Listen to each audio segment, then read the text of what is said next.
대학 과제로 시작한 옷가게가 $150짜리 돌멩이를 팔면서 억만장자 제국이 됐다고요? 오늘은 한때 유행을 선도했던 브랜드 엔트로폴로지에 믿기지 않는 성공 스토리를 낱낱이 파헤쳐 보겠습니다.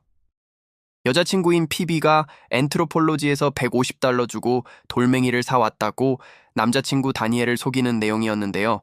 혹시 이 영상 보셨나요? 2025년 9월 한 커플이 올린 틱톡 영상이 좋아요 150만 개를 받으며 그야말로 인터넷을 뒤집어 놓았습니다. 다니엘의 반응이 정말 압권이었습니다. 잠깐만, 이걸 돈 주고 샀다고? 돌은 원래 저런 데서 그냥 나오는 거잖아? 얼마 줬는데? $150라고? 내가 지금 나가서 100만 개는 주워올 수 있어. 라며 절규했죠. 이 영상은 Girl Math 트렌드와 맞물려 엄청난 화제가 됐습니다. 그런데 더 놀라운 건 엔트로폴로지의 반응이었습니다. 이 커플에게 직접 연락해서 유료 파트너십을 제안한 거죠. 얼마 뒤 두 사람이 실제 엔트로폴로지 매장에서 장식용 돌을 구경하는 영상이 올라왔습니다. 피비가 돌 하나를 들고 이건 $1000밖에 안 하네 라고 말하자 직원이 태연하게 지금 50% 할인 중이에요 라고 받아치는 장면은 정말 천재적인 자기 패러디였죠.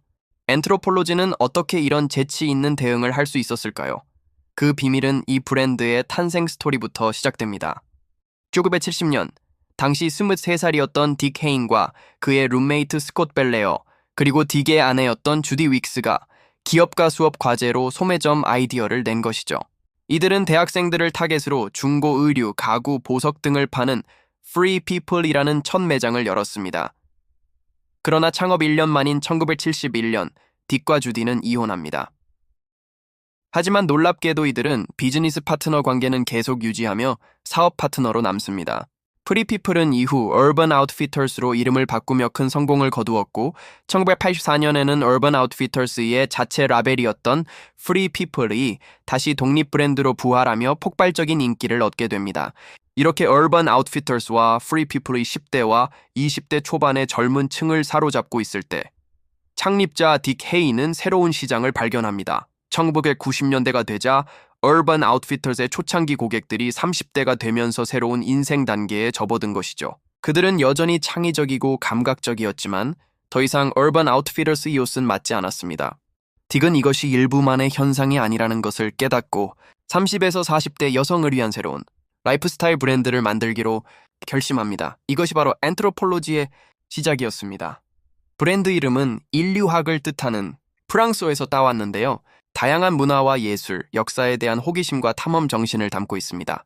1992년 펜실베이니아주의 낡은 자동차 수리점을 개조해 엔트로폴로지의 첫 매장이 문을 열었습니다. 이는 독특한 브랜드 철학을 상징하는 사건이었습니다. 엔트로폴로지의 매장은 다른 브랜드 매장과는 완전히 다른 분위기를 풍기죠.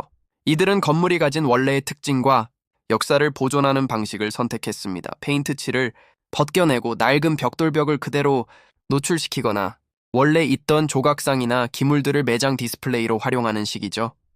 이것은 단순히 오래된 것을 보존하는 걸 넘어 과거의 흔적 위에 새로운 감각을 더 씹히는 레이어드 히스토리라는 그들만의 철학이 되었습니다.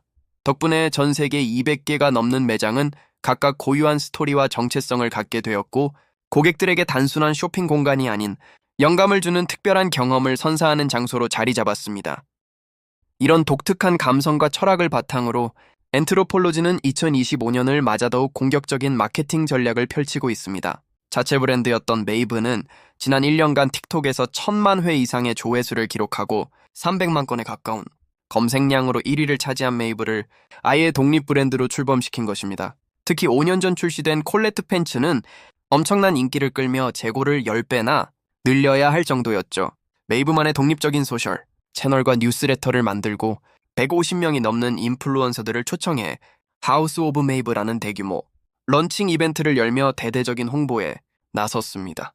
엔트로폴로지의 글로벌 CMO는 전통적인 광고는 죽어가고 있습니다. 고객의 지갑으로 가는 길은 그들의 마음을 통하는 것입니다. 라고 말하며 이제 브랜드가 콘텐츠 크리에이터를 넘어 미디어 퍼블리셔가 되어야 한다고 강조했습니다.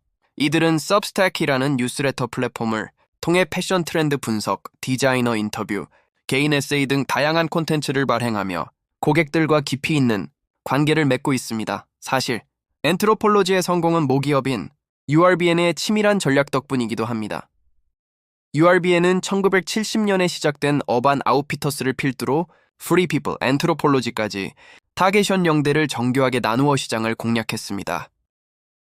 여기서 멈추지 않고 2008년에는 가드닝과 홈라이프 스타일 브랜드 터레인, 2011년에는 웨딩 전문 브랜드 비홀든, 그리고 2019년에는 의류 렌탈 구독 서비스 율리까지 론칭하며 한 사람의 인생 주기 전체를 아우르는 라이프스타일 제국을 건설했습니다. 1993년 나스닥에 상장한 URBN은 창립자 딕 헤인을 순자산 11억 달러의 거부로 만들었죠. 물론 엔트로폴로지의 역사가 항상 순탄했던 것만은 아닙니다.